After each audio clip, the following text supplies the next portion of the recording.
कि जब 7वें दिन तक्षक डसने वाला था परीक्षित जी को, राजा परीक्षित को, और परीक्षित जी गंगा तट पर जाकर बैठ गए। सुखदेव जी महाराज उनके पास पहुंचे। जब सुखदेव जी परीक्षित जी को भागवत सुनाने वाले थे, उस समय देवता आ गए आकाश से, स्वर्ग से अमृत लेकर के आ गए और सुखदेव जी से कहते हैं कि आपके पास अमृत है, वो हमको दे दो, और हम जो अमृत लेकर आए हैं आप ले लो, चाहे तो आप अपने यजमान को पिला दो। परीक्षित हुआ, हमारा अमृत आप ले लो और आपका अमृत हमको दे दो। तो सुखदेव जी हंसने लगे, जिनके पास अमृत हो वो क्यों ये कहेगा कि हमारा अमृत तुम ले लो, तुम्हारा अमृत हमको दे दो, जब उनके पास है ही। अब आप किसी को बोलो कि मैं आपको 100 का नोट दूं, इसके बदले में तुम मुझे 100 का नोट, अगर हमारे पास 100 का नोट है तो है, फिर हम अपना 100 का नोट तुमको दे दो, तुम अपना हमको दे दो, ये तो क्या बात, इसमें क्या हुआ, कुछ भी तो नहीं। सुखदेव जी के पास प्रमाण है, देवों के पास अमृत नहीं है, क्योंकि जिनके पास अमृत होता है वो इस तरह भटकता नहीं है, वो शांत होता है, ये भटकेगा नहीं। मेरे पास अमृत है, मेरे पास अमृत है, मेरे पास अमृत है, ये पूरी दुनिया को बताने के लिए वो नहीं जाएगा। देखिए कोई भी सिद्ध महापुरुष शांत प्रशांत होता है, उनको भरोसा है कि अगर मेरा माल असली है तो आज नहीं तो कल कोई परीक्षित मेरे चरण में आ जाएगा, कोई योग्य जिज्ञासु मेरे पास आ जाएगा, कोई योग्य आत्मा मेरे पास आ जाएगी, इसका अधिकारी पहुंच जाएगा। अगर मेरे पास अमृत है तो अमृत का अधिकारी दुनिया के किसी भी कोने से अस्तित्व उसको मेरे पास पहुंचा देगा, प्रकृति उसको हवा में चलाकर भी मेरे पास पहुंचा देगी। अगर मेरे पास वास्तव में अमृत है तो व्यर्थ जाएगा ही नहीं। उसके लिए उसको तो नहीं जाना पड़ेगा, कोई प्रचार प्रसार, मेरे पास अमृत है कोई ले जाओ, मेरे पास अमृत है कोई ले जाओ, मेरे पास अमृत है। सुखदेव जी जानते हैं स्वर्ग के भोगों को देवता अमृत कहते हैं, जबकि वो अमृत है नहीं। अमृत के अपनी अपनी व्याख्या होती है। कुछ लोग पेड़ के छांव को अमृत कहते हैं, कुछ लोग अच्छे भोजन को अमृत कहते हैं, कुछ लोग तो अच्छी छाछ मिल जाए तो भी बोलते हैं तो अमृत जैसे हो गए। तो अब अमृत की अपनी अपनी व्याख्या है, लेकिन वास्तव में अमृत केवल और केवल सदगुरु के वचनों में ही होता है, गुरु के हृदय में होता है।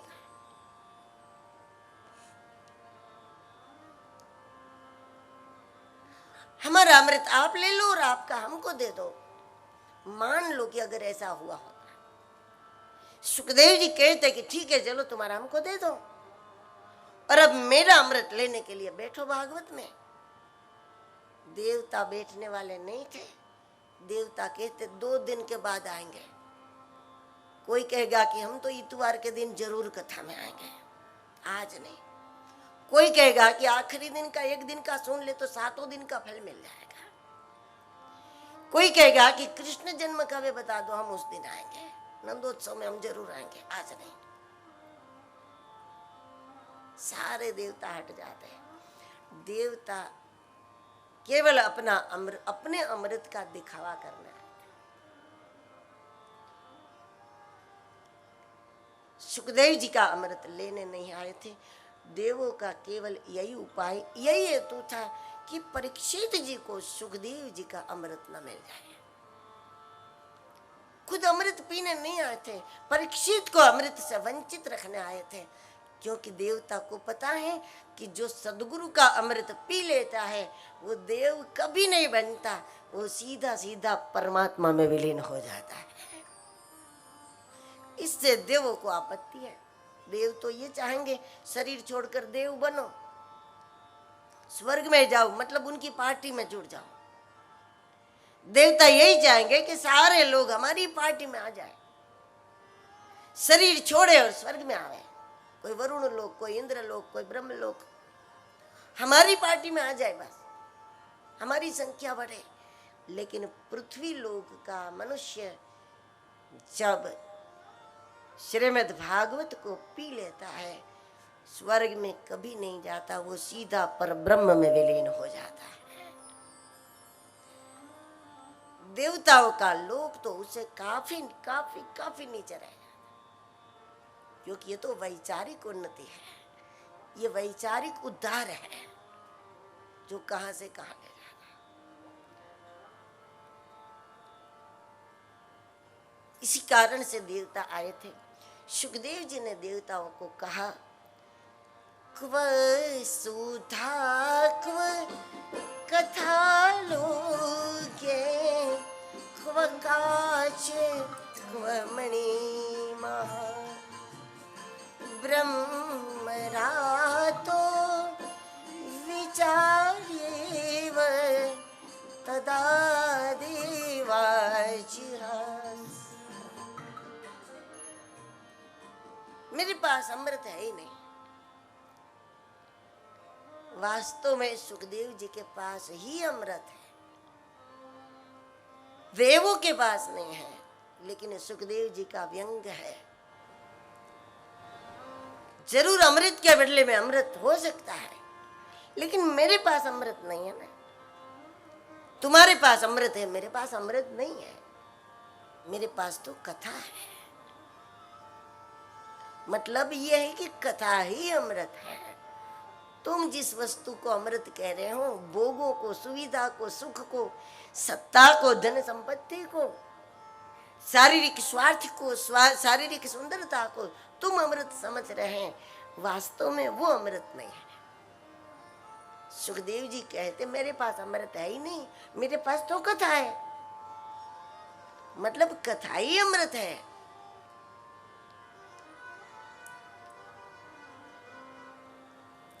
देवताओं ने आग्रह किया कि यजमान को तो पूछो, यदि आपका यजमान हमारा अमृत पीने को तैयार है तो आपको क्या परेशानी महाराज, आप ले लो, पिला दो उसको। सुखदेव जी ने परीक्षित को पूछा, मेरे वाला पीना है कि ये वाला पीना है? लालच भी दिया कि देवों का अमृत अगर तुमने पी लिया तो अमर हो जाएगा शरीर, मरोगे नहीं, ये चाहिए। तो परीक्षित भी हंसने लगे। परीक्षित जी ने कहा कि महाराज, आपके मिलन के पहले देवता मिल गए होते ना तो गलती होती, तो गलती हो जाते, लेकिन मैं भाग्यवान हूं, मुझे देव के मिलने के पहले गुरुदेव मिल गए हैं, इसलिए अब ये गलती नहीं हो सकती।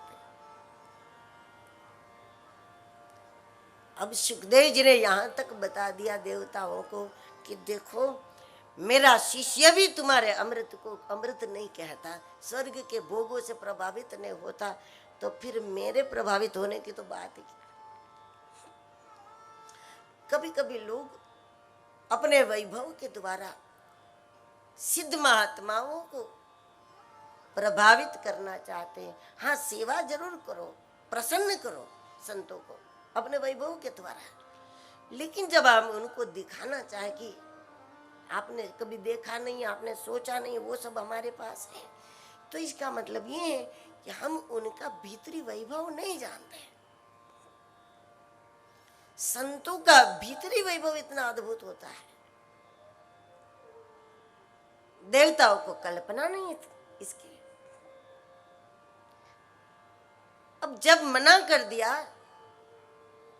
तुम्हारा अमृत मुझे नहीं चाहिए, तो देवता चले गए। अब देवता को बैठने से तो मना नहीं किया था ना कथा में, वो तो बैठ तो सकते थे, बस तुम्हारा मुझे नहीं चाहिए, ये तो नहीं था कि मैं अपना तुम्हें नहीं दूंगा। देवता चले गए, इसका मतलब ही इसके लिए आया ही नहीं थे। जब परीक्षित जी ने भागवत सुना और 7 ही दिन में परीक्षित को जीवन मुक्ति की प्राप्ति हुई है। मृत्यु के बाद वाली मुक्ति की यहाँ कोई बात नहीं है। यह बात है जीते जी मुक्ति का आनंद, जीते जी मुक्ति का अनुभव। जो कोई जीवन मुक्तों को, परमहंसों को होता है, वो भागवत के एक सामान्य श्रोता को भी हो जाता है। बड़े बड़े महापुरुषों को आंखें बंद करके समाधि लगाने से जो आनंद मिलता है, वही आनंद भागवत के श्रोता को खुली आंखों से आता है। तो खुली आंखों से समाधि का आनंद ले लेते हैं। 7 ही दिन में परीक्षित जी की जीवन मुक्ति हुई। सारी चित्तवृत्ति शरीर से हट गई और आत्मा से लग गई। अब शरीर रहे तो कोई फर्क नहीं पड़ता, जाए तो कोई फर्क नहीं पड़ता। इससे ब्रह्मा को भी आश्चर्य हुआ। केवल 7 दिन में यह घटना घट सकती है। सुखदेव जी को पूछा, 7 ही दिन में आपने कैसे कमाल कर दिया? सुखदेव जी बोले, राजा परीक्षित जी के पास 7 दिन थे, इसीलिए हमने 7 दिन कथा सुनाई। जहां तक बात मुक्ति की है, 7 दिन की भी जरूरत नहीं है, 7 मिनटों में भी मुक्ति प्राप्त होती है भागवत से। सुनाने वाला स्वयं मुक्त होना चाहिए। जो स्वयं ही माया के बंधन में हो, मोह के बंधन में हो, कहीं राग द्वेष, कहीं विवाद, कहीं संघर्ष, कहीं लोभ, कहीं लालच, ये खुद ही उसमें फंसा हुआ, तो ऐसे में भागवत से पुण्य जरूर होता है, मुक्ति नहीं। पुण्य तो होगा, एक सत्कर्म होगा, दान धर्म होगा, इतने सारे लोगों का भोजन प्रसाद ये सब होगा, तो पुण्य तो जरूर होगा। लेकिन मुक्ति के लिए भागवत कोई मुक्त के द्वारा, कोई विरक्त के द्वारा। दूसरी घटना व्यास जी बताते हैं कि एक बार श्री नारद जी 7 दिन तक कथा श्रवण के लिए बैठ गए।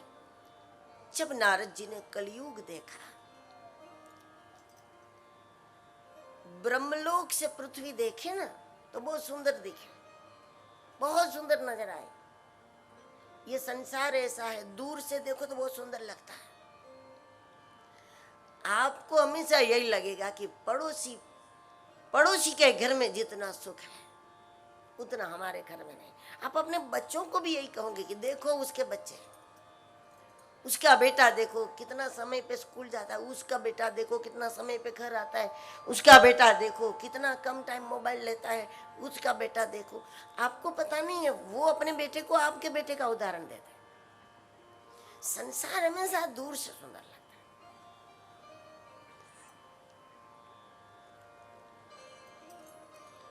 नारद जी ने ब्रह्मलोक से पृथ्वी देखी तो बहुत सुंदर हरी भरी है।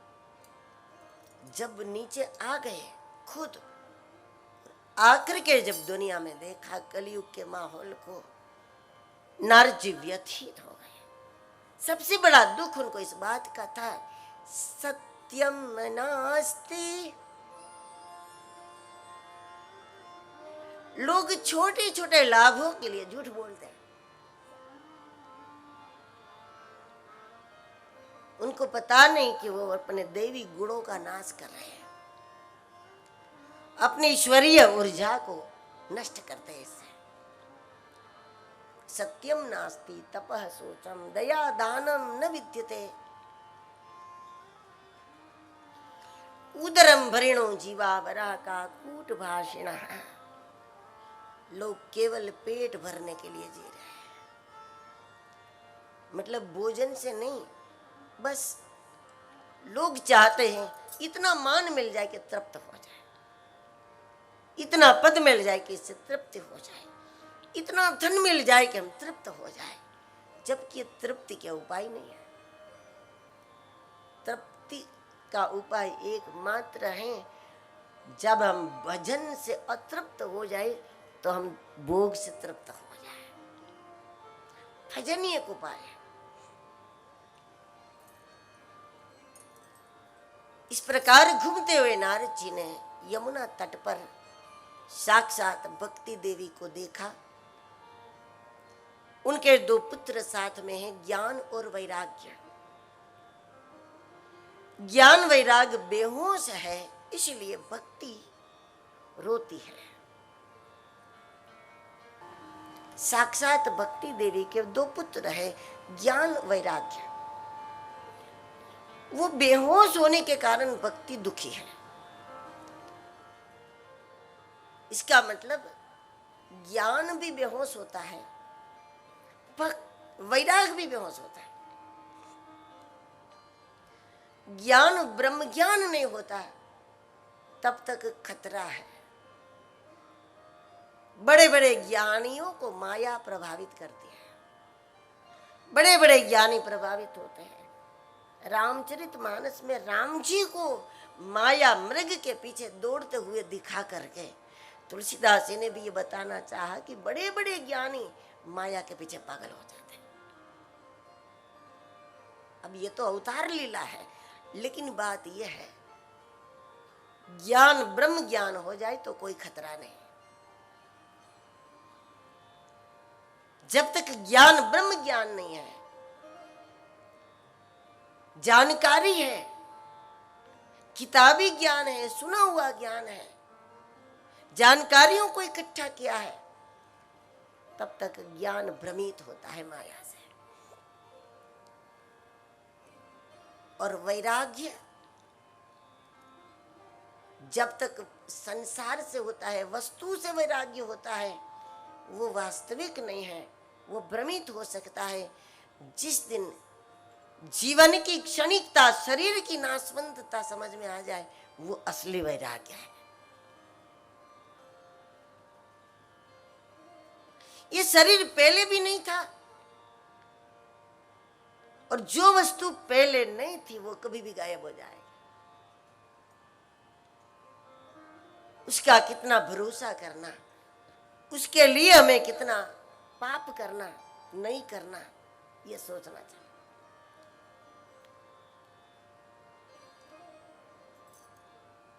वस्तु से वैराग्य टिकता नहीं है। घर में किसी की मृत्यु हो गई, वैराग आ जाएगा, फिर किसी का जन्म हुआ तो चला जाएगा। लाखों का नुकसान हो जाए तो वैराग आ जाएगा, फिर करोड़ों का फायदा हो जाए फिर वैराग चला जाएगा। मतलब ये बेहोश होने वाला वैराग्य है, लेकिन ये जीवन क्षणिक है। एक के बाद एक सांसें हमारी कम हो रही है, ये शरीर नाशवान है। ये बात दृढ़ हो जाए, ये वास्तविक वैराग है।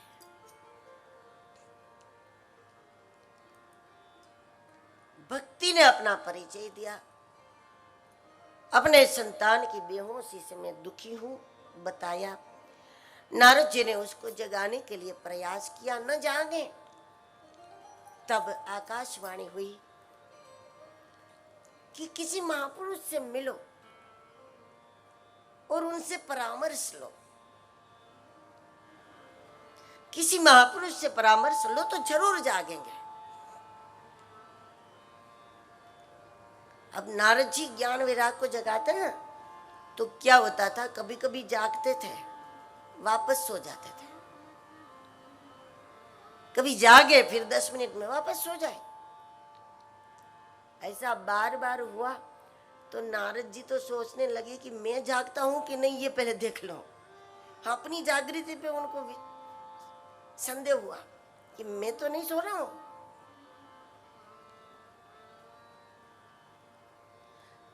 तब आकाशवाणी हुई कि आप किसी महापुरुष से मिलो। महापुरुष से मिलने के लिए नारद जी तीर्थों में गए। यहाँ बहुत सारे तीर्थों के नाम है, पुष्करंच, प्रयागंच, काशीम, गोदावरीम तथा हरिक्षेत्रम, कुरुक्षेत्रम, श्रीरंगम, सेतुबंधनम। कहीं भी कोई नहीं मिला। तो क्या तीर्थ में संत नहीं थे? क्या तीर्थ खाली हो गए? ऐसा नहीं था। पुष्कर में गए तो पुष्कर ने उनको प्रयाग पहुंचाया, प्रयाग ने उनको काशी पहुंचाया, काशी ने गोदावरी पहुंचाया। तभी तो साक्षात घूमता हुआ तीर्थ सनकादिकों का मिलन हो गया बद्रीनाथ में। और सनकादिक 4 है, इसीलिए अखंड भागवत कर सकते हैं। एक वक्ता थक जाए तो फिर दूसरा चालू हो जाए, फिर तीसरा चालू हो जाए। ये कथा हरिद्वार में हुई, आनंद घाट पर। आनंद घाट पर कथा होनी चाहिए। भागवत का परिणाम चाहिए तो कथा आनंद घाट पर हो, कथा आनंद पूर्वक हो। देखो, श्रोता के भी निजी जीवन में कोई कष्ट हो सकता है, वक्ता के भी कोई निजी जीवन में सुख दुख हो सकता है, लेकिन जब कथा का माहौल हो तब सारी बातें भुला करके हमें केवल और केवल परमात्मा के गुणगान में अपना चित्त लगाना चाहिए। कथा आनंद से होनी चाहिए। कितने घंटे तक होती है ये बात खास नहीं है, आनंद की अवस्था में होती है। तो वहीं पर ज्ञान भक्ति वैराग तीनों स्वस्थ होकर के प्रकट। अब कथा कहाँ हो रही थी? गंगा तट पर, हरिद्वार में। ज्ञान वैराग कहाँ थे? यमुना तट पर, वृंदावन में। अब वहां तक तो साउंड पहुंचा नहीं होगा, कैसे प्रकट हो गए? यहां पर गंगा तट पर स्वस्थ होकर तीनों प्रकट हो गए।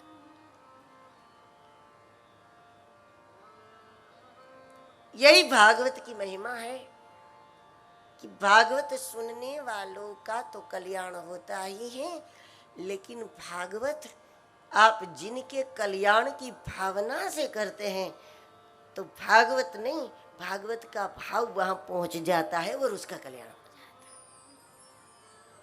इस विश्वास से हम भागवत का आयोजन मोक्ष के लिए करते हैं। लेकिन तीसरी बात यहां पर नारद जी को सनकादि को नहीं बताई है कि धुंधुकारी जैसा एक दुष्ट आत्मा जो आत्मदेव की संतान थे, तुंग भद्रा तटे पूर्वम अभूत पतनम,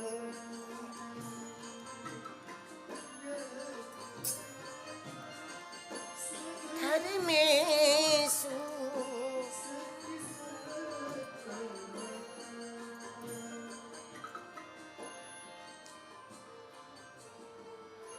तुंगभद्रा नदी के तट पर एक आत्मदेव रहता है, ब्राह्मण है। आत्मा की जाति ब्राह्मण है, आत्मा सबकी ब्राह्मण ही है, ब्रह्म है। ममैवांशो जीवलोके जीवभूत सनातन, खुद भगवान कहते हैं। तो हमारी आत्मा की जाति ब्रह्म है, हमारे मन की जाति क्षत्रिय है। क्योंकि मन जब शरारत करता है, मन जब जिद करता है तो क्षत्रिय वाली बात है, नहीं मानेगा वो किसी के। और बुद्धि वैश्य है, बुद्धि हमेशा गणित में ही रहती है। महीना भर माला जपो तो बुद्धि पूछेगी क्या मिला। 1 महीना भर माला जपने से आमदनी में कितनी बढ़ोतरी हुई, फायदा कितना हुआ। बुद्धि वैश्य है और शरीर शूद्र है। मन की जिद के आगे जब बुद्धि हार जाती है और जब बुद्धि उसको देने के लिए हाँ कर देती है तो शरीर को मजदूरी करनी पड़ती है। शरीर शूद्र है।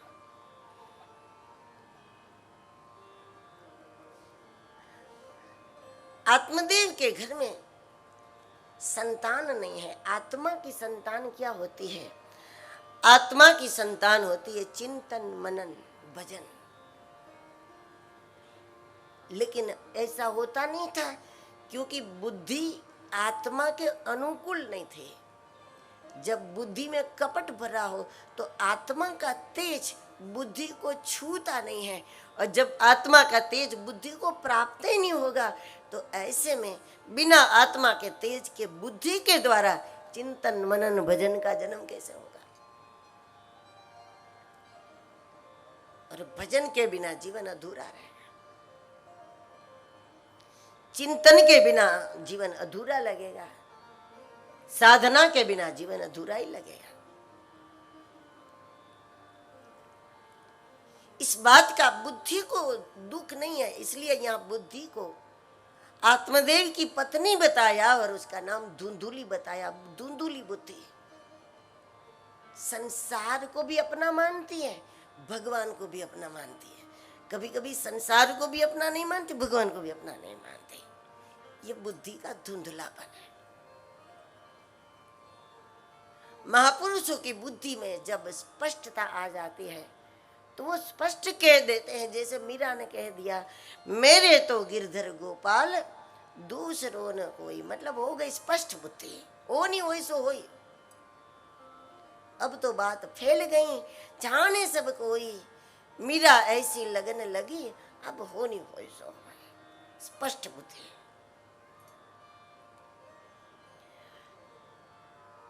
जहां स्पष्ट बुद्धि नहीं है, संतों की बातें सुनकर कभी भगवान से प्रभावित हो जाते हो और फिर घर में जाकर फिर संसार से प्रभावित हो जाते हो, फिर दुनिया से प्रभावित हो जाओ। ये धुंधुलापन है।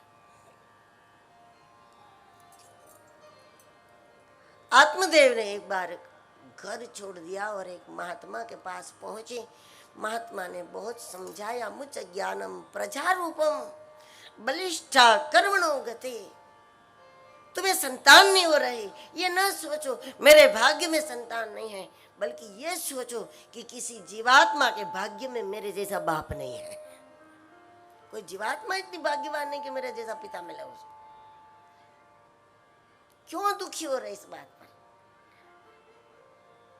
अभाव का दूसरा नाम संसार है। कोई ना कोई अभाव संसार में निश्चित रूप से रहता है। अभाव का ही दूसरा नाम संसार है। अभाव की पीड़ा न हो, अभाव की अनुभूति न हो, इसी का नाम भजन है।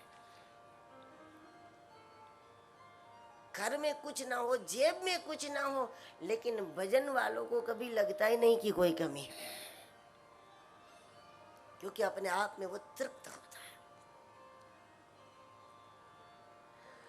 आखिर न माना जब आत्मदेव, तो महात्मा समझ गए। देखो, जिस व्यक्ति को जिस वस्तु का मोह होता है वही चीज उसके दुख का कारण बने तब वैराग होता है। संतान से अगर मोह है, संतान ही जब विपरीत हो जाती है, अनुकूल नहीं होती, उसके द्वारा जो दुख होता है वो दुख फिर वैराग का कारण बनता है। महात्मा समझ गए, ये सीधे सीधे नहीं मानेगा, क्योंकि सत्संग में रुचि होती तो वैराग आ जाता। आखिर एक फल दिया और कहा कि अपनी पत्नी को खिला दो। धुंधली ने वो खाया नहीं, अपने बहन के बेटे को ले लिया और अपने पति को ये बताया कि हमारा बेटा है जो फल खाया था। ये फल एक गाय को खिला दिया। गाय को मतलब बड़े पहले के समय में जो नगर शेठ होते थे, जो गांव का कोई मुखिया होता था, उसके घर में ऐसी बहुत सारी महिलाओं को आश्रय मिल जाता था जो निराधार हो। उनसे जो बने वो कामकाज करें, उसको रोटी मिल जाए, आश्रय मिल जाए, सुरक्षा मिल जाए। और वो महिला जिसकी अपनी मर्जी का कोई अस्तित्व नहीं, धुंधुली कहे वो करना है, मतलब गाय जैसी, उसको खिला दिया प्रयोग के लिए। और उसी से गोकर्ण महाराज महाज्ञानी है, वो गोकर्ण महाराज हुए। कहते हैं कि कान गाय के जैसे थे। गाय के जैसे मतलब सात्विक कान है। असल में फल देने वाले जो महात्मा थे ना आत्मदेव को, वो महात्मा स्वयं गोकर्ण महाराज बनकर आए। और जब धुंधुली ने तो बहन का बेटा ले लिया, नाम धुंधुकारी रखा, बड़ा दुष्ट हुआ। और जब धुंधुकारी बहुत परेशान करता है पिता को और आत्मदेव रोने लगे, तब गोकर्ण जी महाराज ने पिताजी को जो ज्ञान दिया, फिर से वही ज्ञान दिया जो महात्मा कहते थे कि तुम्हारा मोह तुम्हारे दुख का कारण है। तब नहीं माने थे आत्मदेव। आज वही महात्मा जब फल खाया गाय ने और गोकर्ण बन करके वही महात्मा आया है और पुत्र के रूप में, और गोकर्ण जी ने फिर आत्मदेव को वही बात समझाई। पिताजी आप कह रहे हैं कि बेटा मुझे दुख पहुंचाता है, बेटा दुख नहीं दे रहा, मोह दुख दे रहा है। घर में रहकर भजन करना आपका काम नहीं है। ये बात नहीं कि घर में भजन नहीं होता, लेकिन आपसे नहीं होगा, आप नहीं कर सकते। आप तीर्थ में रहो, तीर्थ में कैसे रहे, किसी का गुण दोष न देखो, सेवा का और सत्संग का मौका ढूंढते रहो। तीर्थ में कहीं सत्संग मिल जाए बैठ जाओ, कहीं सेवा मिल जाए कर लो, लेकिन किसी का गुण दोष न देखो, नहीं तो वृत्ति चिपक जाएगी वहां पर। वहीं चले गए आत्मदेव और जाकर के भागवत के 10वें स्कंद का पाठ करते करते परमात्मा के चरण में वो विलीन हो गए। इधर धुंधुली ने भी कुएं में गिरकर आत्महत्या कर ली। घर में ऐसी ऐसी महिलाओं को धुंधुकारी लाने लगा, उन महिलाओं ने धुंधुकारी को मार दिया। गोकर्ण जी महाराज तीर्थ में घूमते थे। इस सारी बात जब उनको पता चली तो उन्होंने गया जी में भी श्राद्ध किया, लेकिन जब आकर के देखा तो धुंधुकारी का मोक्ष नहीं हुआ था। धुंधुकारी प्रेत अवस्था में था। प्रेत को वाणी नहीं होती, प्रेत पहचानता नहीं है कि मैं भाई हूं तुम्हारा, नहीं पहचान सकता। लेकिन जब कोई महापुरुष दृष्टि मिलावे तो प्रेत में वाणी आ जाती है और स्मृति आ जाती है, या कभी कोई सिद्ध महापुरुष के कोई शब्द प्राप्त हो जाए तो इससे भी प्रेत में वो शक्ति कभी कभी प्राप्त हो जाती है। कभी संध्या के जल का छंटकाव किया जाए तब भी ये परिणाम आता है कि वो संबंध पहचान ले और अपनी बात रख सके। धुंधुकारी बोला कि मैं तुम्हारा भाई हूं, मैं प्रेत हूं। प्रेत में भी जो लोग इरादा पूर्वक शरीर छोड़ते हैं, जो आत्महत्या करते हैं ना, तो पुराणों में ऐसा उल्लेख है कि जो आत्महत्या से मरते हैं प्रेतों की दुनिया में भी उसका तिरस्कार होता है। जो अन्य प्रेत है, वासनाओं के कारण उनको शरीर नहीं मिला, वासनाओं के कारण उसकी गति नहीं हुई, वासनाओं के कारण दूसरा जन्म नहीं मिला, वो प्रेत जरूर होते हैं। लेकिन उन प्रेतों में भी जो आत्महत्या करके मरता है उसका तिरस्कार होता है। उसका तिरस्कार होता है मतलब उसकी वहां भी वैल्यू नहीं होती। जो आत्महत्या से मरता है उसको भगाते हैं कि हमारी टीम में नहीं जाओ, तुम तो आत्महत्या से मर। जैसे जेल में जितने भी होते सब गुनाहगार होते हैं, लेकिन उसमें भी कोई ऐसा घोर पाप करके जाता है ना, तो जेल के अन्य अपराधी भी उसका तिरस्कार करते हैं। ये बड़ा अपराधी, हम इनके साथ नहीं रहेंगे। वहां भी जेल में भी उसकी वैल्यू नहीं, जबकि वहां भी सब अपराधी है। लेकिन कोई कोई अपराधी इतना खतरनाक होता है कि जेल के अपराधी भी उसका तिरस्कार करते हैं। आत्महत्या से कोई मरता है तो प्रेत जगत में भी उसका तिरस्कार होता है। उसकी मुक्ति के लिए गोकर्ण जी ने कर तो लिया था गया जी में, लेकिन पितृ कार्य ऐसा है कि जिसको शरीर मिल गया उसको जरूर लाभ होता है। शरीर ही जिनको प्राप्त नहीं है उसको शरीर कैसे दिलावे, इसको समझने के लिए संध्या के जल का ही प्रयोग करके उसके प्रभाव से सूर्यदेव की गति को रोक करके, या फिर सूर्य समान कोई महापुरुष जिनके पास सारे सवाल के जवाब है, उनसे समाधान प्राप्त किया गोकर्ण जी ने। तो सूर्य नारायण ने कहा कि श्रीमद् भागवत का आप गान करो स्वयं। गोकर्ण जी खुद वक्ता बने, अपने ही गांव में श्रीमद् भागवत की कथा हुई और धुंधुकारी एक बांस के टुकड़े में जाकर बैठ गया, क्योंकि प्रेत को बैठकर सुनना होता है, लेकिन शरीर के अभाव में स्थिरता नहीं आती। देखो, आप जिस कुर्सी पर कथा सुन रहे हैं उसको कोई हिलाते रहे तो कैसे आप सुन पाओगे? उसको कोई हिलाते रहे तो भी ठीक से आप नहीं सुन पाते। जिसके पास शरीर ही नहीं है उसकी स्थिरता नहीं बनती। हाँ, इतना जरूर है कि यदि यजमान के रूप में या श्रोता के रूप में आप एकाग्रता से कथा सुनोगे न, तो आपके अंतःकरण में आपके पुरखे आसन लगाकर कथा जरूर सुनते हैं, आपके कान से सुन सकते हैं। धुंधुकारी का मोक्ष हुआ, उनके लिए भगवान का विमान आया, अन्य लोगों के लिए नहीं। तब गोकर्ण जी ने पूछा कि ऐसा भेद क्यों? भगवान के पार्षदों ने कहा कि गोकर्ण जी देखो, जहां तक आपकी बात है, आपको लेने के लिए भगवान का विमान नहीं आएगा, आपको लेने के लिए भगवान के पार्षद नहीं आएंगे गोकर्ण जी। जब आपकी आयु खत्म होगी, गोकर्ण जी को लेने के लिए गोविंद स्वयं आएगा, स्वयं गोविंद आएगा आपके लिए। तो लेकिन आपके अन्य श्रोताओं की बात है, उसने मोक्ष की इच्छा से कथा नहीं सुनी।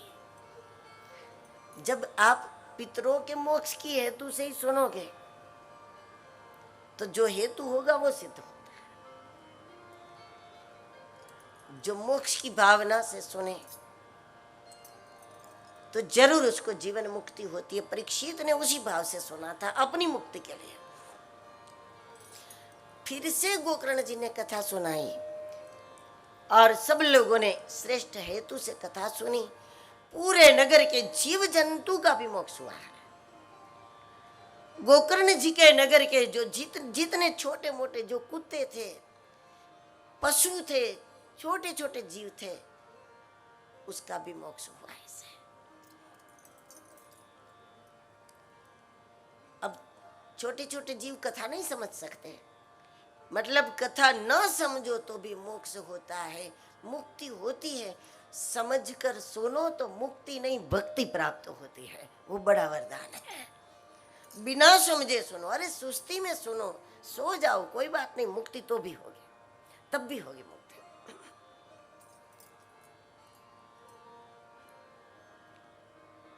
लेकिन भक्ति के लिए हमें सावधानी से सुनना होता है, भक्ति के लिए हमें बिल्कुल होश में सुनना होता है। और भक्ति मुक्ति दे, वो तो अद्भुत मुक्ति है। कथा श्रवण का तरीका बताया, संयम पूर्वक श्रवण करें। कथाओं में ऐसा बताया है, बार बार ये बात आती है ना कि जो सुनो उसको धारण करो, शास्त्रों के अनुसार जीवन जीवो। इसका मतलब है कि आप शास्त्र को अच्छे से समझ सको, ऐसी दिनचर्या बनाओ। ऐसा नहीं कि आप भोजन न करो, आप भोजन करके अच्छे से सुन सकते हो तो करके सुनो। यदि फलाहार से आप अच्छे से सुन सकते तो फलाहार करो। यदि भूखे बैठने से अच्छे से श्रवण कर सकते तो भूखे सुनो। और अगर 4-5 रोटी खाकर बढ़िया सुन सकते हो तो 4-5 रोटी खा। इसके अनुकूल दिनचर्या बनाओ ताकि हर एक सूत्र को हम धारण कर सकें। जन्माद्यस्य यतोऽन्वयादितरतश्चार्थेष्वभिघ्नः स्वराट् तेने ब्रह्महृदाय आदिकवये मुह्यन्ति यत् सूरयः तेजो वारिमृदां यथा विनिमयो यत्र त्रिसर्गो मृषाम् धाम्ना स्वेन सदा निरस्तकुहकम् सत्यं परं धीमहि। प्रथम श्लोक कहता है सत्यम परम धीमहि। व्यास जी कहते हैं कि हम सत्य का ध्यान करते हैं। ये नहीं कहा कि हम राम का ध्यान करते हैं, कृष्ण का ध्यान करते हैं, शिव जी का ध्यान करते हैं, देवी का ध्यान करते हैं। नहीं, हम परम तत्व का ध्यान करते हैं।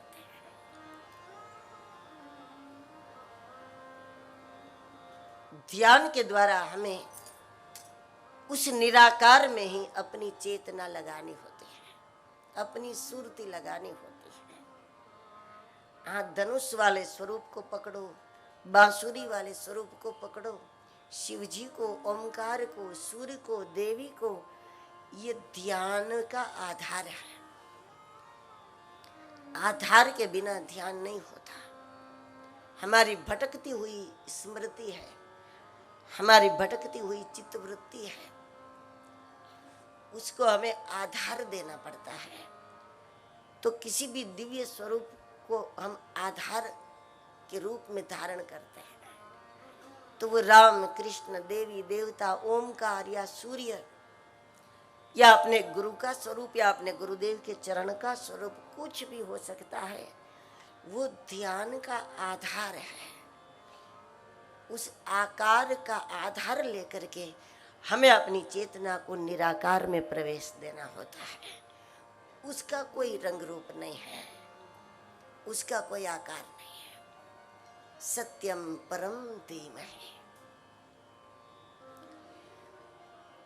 जितना हम ध्यान करते हैं उतनी हमारी धारण करने की क्षमता बढ़ती है।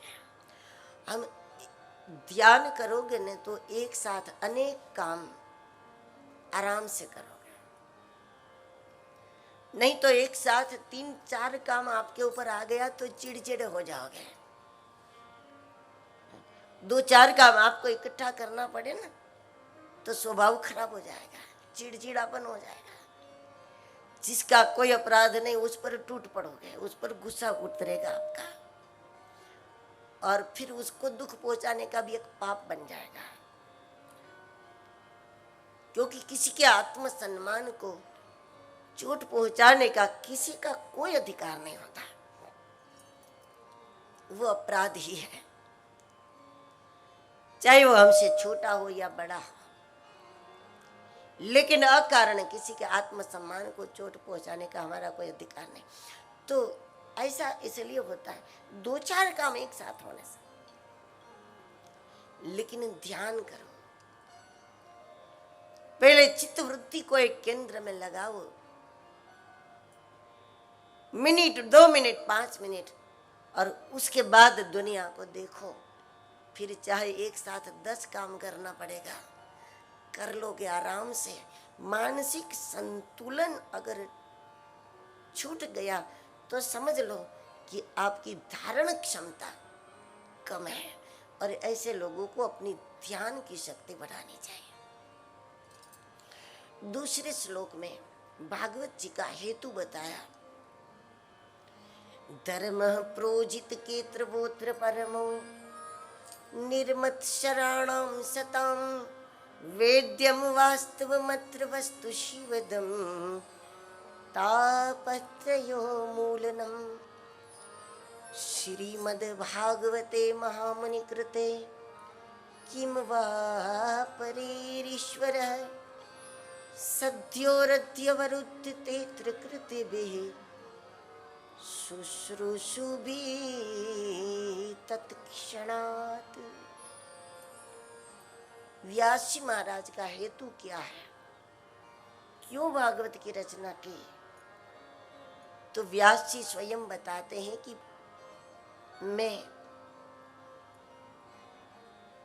निश्चिंत व्यक्तित्व का निर्माण करना चाहता हूं। निस्वार्थ और निष्काम समाज का निर्माण करना चाहिए, क्योंकि निष्काम और निस्वार्थ व्यक्ति थोड़ा ही काम करे तो परिणाम बड़ा आता है। सकाम और स्वार्थी व्यक्ति बड़ा पुरुषार्थ करे तो भी परिणाम कम आता है। परिणाम निष्कामता का है, परिणाम निस्वार्थता का है। निष्काम व्यक्ति बिस्तर में बैठे बैठे भावनात्मक रूप में आपके साथ जुड़ जाए तो भी आप सफल काम कर सकते हैं। और स्वार्थ में व्यक्ति दिन रात आपके साथ दौड़ता रहे तो भी लाभ नहीं कर सकता। कथा निष्काम और निस्वार्थ व्यक्तित्व का निर्माण करने के लिए है, निष्क्रिय बनाने के लिए नहीं होते। अब कुछ लोग कहते कि मैंने कथा सुन ली, अब तय कर लिया कि कुछ नहीं करना है। अब कथा सुन के तय कर लिया कि कुछ भी नहीं करना जिंदगी में, तो इसका मतलब उसने कथा ही सुनी नहीं है, क्योंकि कथा निष्क्रिय बनाने के लिए नहीं है। कथा जो कर रहे वो करो, निस्वार्थ रूप से करो, निष्काम भाव से करो। केवल अपने लिए न करो, लोक कल्याण के लिए भी करो, जगत के लिए, अपने हमारी भावना का विस्तार करने के लिए। और तीसरे श्लोक में श्रीमद् भागवत की महिमा है। निगम कल्प तरोर गलितम फलम शुक मुखाद मृत द्रव संयुतम पीबत भागवतम रसमालयम मुहुरहो रसिकाः भुवि भावुकाः। श्रीमद् भागवत वेद रूपी वृक्षों का पका हुआ फल है। फल में जो स्वाद आता है वो वृक्ष में नहीं आता। फल में जो तृप्ति होती है फल से, वो पत्ते खाने से नहीं होती। ये तो वेदों का ही फल, लेकिन पका हुआ फल है। सीधे सीधे वेदों को नहीं समझ पाओगे, शास्त्रों को, पुराणों को समझो तो उपनिषद समझ में आएंगे, उपनिषद समझो तो वेद समझ में आएंगे। और इस क्रम से आप वेद को समझो तो ये बात भी समझ में आएगी कि सनातन धर्म में भी एक ही देवता है, केवल ब्रह्म, और एक ही ग्रंथ है वेद। अन्य जो शास्त्र पुराण हैं वो वेद को समझने का अधिकार प्राप्त करने के लिए है, वेद को समझने की योग्यता देने के लिए। उस पर भी जब सुखदेव जी ने ये गाया तो भागवत दिव्य हो गया। वक्ता वैराग्यवान हो तो भागवत का स्वरूप बदल जाता है, वक्ता विरक्त हो तो भागवत दिव्य लगता है। नहीं तो भागवत एक कहानी जैसा लगेगा। अगर वक्ता चिंतनशील न हो तो भागवत तो छिछरा नहीं है, लेकिन फिर भी श्रोताओं को लगेगा कि भागवत छिछरा। चाहे न चाहे तो भी वक्ता की भूमिका के अनुसार भागवत का रंग बनता ही है।